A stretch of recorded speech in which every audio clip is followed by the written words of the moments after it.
বলবো এর আগের বার হয়নি সুতরাং এবার হচ্ছে না, সুতরাং এবারও কিছু করব না, সেটা কি করা সম্ভব? আপনাকে তো একটা কাজ এগিয়ে নিতে হবে। ফলে নেতিবাচকতাটাকে একটু পরিহার করি, শালবনে আবার শাল গাছি আমরা ফেরত আনি। সেই কার্যক্রমটা আপনাদের দীর্ঘদিনের কার্যক্রম। সেই কার্যক্রম শুরু করার একটাই উপায় হচ্ছে বর্ষাকালে শালবনের গাছগুলো লাগিয়ে দেওয়া, শাল গাছগুলো লাগিয়ে দেওয়া। সেই কাজটা শুরু হলো। এটা সাস্টেইনেবল করার অনেক কয়টা উপায় আছে।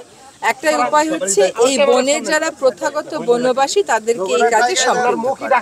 সেটা আজকে আপনারা দেখছেন যে আমরা শিক্ষার্থীদেরকে সম্পৃক্ত করছি। আমরা প্রথম যে কাজটা করছি সেটা হচ্ছে শালবনের সীমানাটা চিহ্নিত করছি, কারণ অনেক জায়গা বেদখল হয়ে গেছে। বেদখল অর্থ এই না যেখানে যারা প্রথাগত বনবাসী থাকে তারাও দখলদার, সে কথা কিন্তু আমরা বলছি না। তো আমরা সীমানা চিহ্নিত করছি। শালবনের যেসব জায়গায় বাণিজ্যিক বনায়ন হয়, বাণিজ্যিকটা দুই রকমের হয়েছে। একটা হচ্ছে এই যে ইউক্যালিপটাস, এই গাছগুলো দিয়ে আমরা ইউক্যালিপটাস গাছগুলো ক্রমান্বয়ে সরিয়ে শাল এবং তার সহযোগী গাছগুলো 70-30 অনুপাতে আনবো। এটা করতে গেলে যারা ইউক্যালিপটাস গাছ তাড়াতাড়ি বড় হয় বিবেচনায় ওগুলোকে করতেন, কেটে বিক্রি করতেন, তারা হয়তো একটা চেষ্টা করতে পারে। সেটার ব্যাপারে আমাদেরকে সকলকে সতর্ক থাকতে হবে এবং সজাগ থাকতে হবে, এবং কমিউনিটিকে এখানে একটা রোল দিতে হবে। এই ঈদে জামা জুতো অ্যাক্সেসরিজের ডিসকাউন্ট। 3 নম্বর কথা হচ্ছে যে এখানে প্রথাগত বনবাসীদের সাথে বন বিভাগের অনেক কটা মামলা মোকদ্দমা আছে। আমরা আজকে 129টা মামলা প্রত্যাহার করার ঘোষণা দিয়ে কর্মসূচিটা শুরু করব। তারপরে ক্রমান্বয়ে যেখানে আমি দেখব যে বন বিভাগে শুধু এই মামলাগুলোর পিছনে অনেক সময় এবং টাকা ব্যয় হয় সেটা এবং কোনো ফল আসে না, সেই মামলাগুলো আমরা প্রত্যাহার করে নেব। কিন্তু জমি দখলের যে মামলাগুলো সেগুলো প্রত্যাহার করা অত সহজ না, একটু সময় সাপেক্ষ ব্যাপার। আরেকটা হচ্ছে যে আমি ঢুকতেই দেখলাম এখানে পেঁপে বাগান। শালবনের মধ্যে পেঁপে বাগান থাকার কোনো কারণ নেই। তারপরে আবার আমরা বলবো যে এখানে বানরেরা খাবার পায় না, পশুরা খাবার পায় না, তাই চলে যাচ্ছে, এটা হবে না।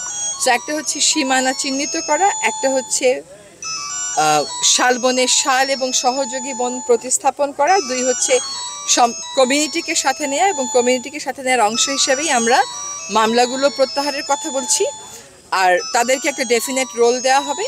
আরেকটা হচ্ছে এখানকার যারা প্রথাগত বনবাসী আছেন তাদের বনের অধিকারগুলোকে সেটেল না করেই কাগজে কলমে এগুলোকে রিজার্ভ ঘোষণা করা হয়েছে, সেগুলো সেটেল করার একটা প্রক্রিয়া আমরা শুরু করব।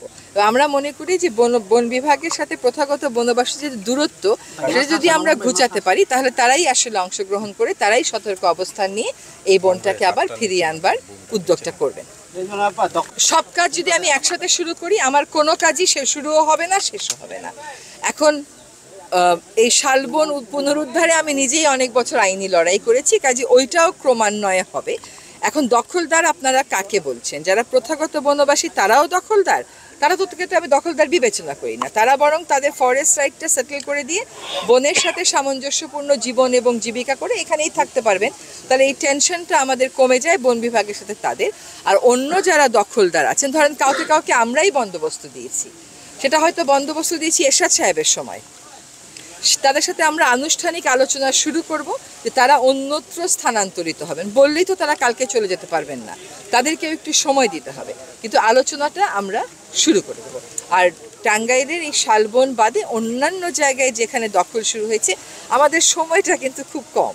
একটা সময়ে আমরা দায়িত্ব নিয়েছি যেখানে আইন শৃঙ্খলা রক্ষাকারী বাহিনীকে এসেই আমরা পাশে পাই নাই, 3-4 মাস সময় লেগেছে একটা পর্যায়ে নিয়ে আসতে।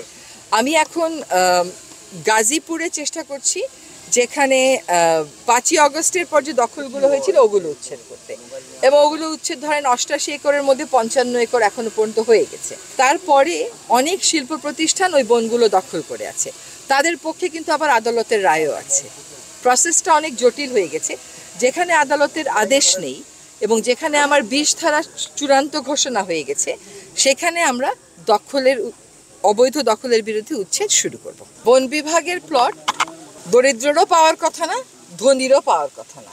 আপনি মনে করছেন যে দরিদ্ররা পাচ্ছে, আর দরিদ্র থেকে ভাড়া কে আদায় করছে এই খোঁজটাও তো আপনাকে করতে হবে, আপনি তো সাংবাদিক।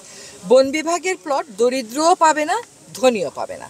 তবে যেহেতু সরকারে আছি, কারণ ওই দরিদ্রদেরকে গৃহ দেওয়ার দায়িত্ব হচ্ছে ডিসি মহোদয়ের আশ্রয়ন প্রকল্পের মাধ্যমে বা অন্য কোনো প্রকল্পের মাধ্যমে। আমার বন এলাকা তো সেজন্য বেছে নেওয়া যাবে না, খাস জমিও প্রভাবশালীরা নিয়ে নেবে, বনও প্রভাবশালীরা নিয়ে নেবে, তাহলে আমার দরিদ্র নদী ভাঙা মানুষ কোথায় যাবে? সেটা ডিসি মহোদয়কে সেই ব্যবস্থা করতে হবে।